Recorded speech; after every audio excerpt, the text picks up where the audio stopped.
This week, together with our allies and partners, we reached a historic understanding with Iran, which, if fully implemented, will prevent it from obtaining a nuclear weapon and make our country, our allies, and our world safer. This framework is the result of tough, principled diplomacy. It's a good deal, a deal that meets our core objectives, including strict limitations on Iran's program and cutting off every pathway that Iran could take to develop a nuclear weapon. This deal denies Iran the plutonium necessary to build a bomb. It shuts down Iran's path to a bomb using enriched uranium. Iran has agreed that it will not stockpile the materials needed to build a weapon. Moreover, international inspectors will have unprecedented access to Iran's nuclear program because Iran will face more inspections than any other country in the world. If Iran cheats, the world will know it. If we see something suspicious, we will inspect it. So this deal is not based on trust.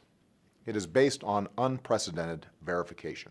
In return for Iran's actions, the international community, including the United States, has agreed to provide Iran with phased relief from certain sanctions.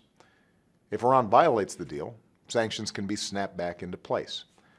Meanwhile, other American sanctions on Iran for its support of terrorism, its human rights abuses, its ballistic missile program, all will continue to be enforced.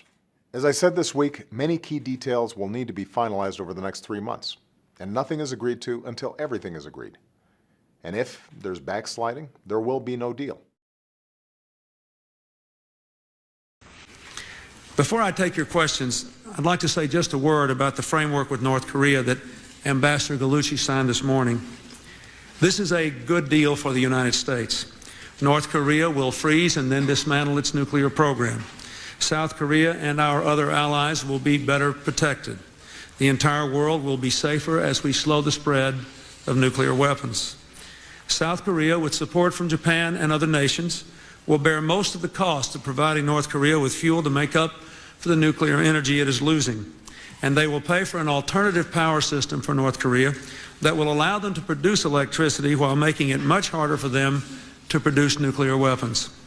The United States and international inspectors will carefully monitor North Korea to make sure it keeps its commitments. Only as it does so will North Korea fully join the community of nations.